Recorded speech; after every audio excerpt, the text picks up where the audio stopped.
நான் இன்றைக்கி வந்து சாப்பாடே செய்யலை. ஏன்னா போகிற வழி எல்லா இடமும் ஒரே தானம் தர்மங்களாக தான் இருக்கும்.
போகிற வழி எல்லா இடமும் ஒரே தானம் தர்மம் தான். எங்களுக்கு வந்து நிப்பாட்டிட்டு ஜூஸ் தந்தாங்க.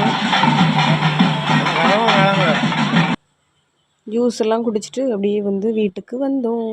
தக்காளி சாதமும் கிடச்சி.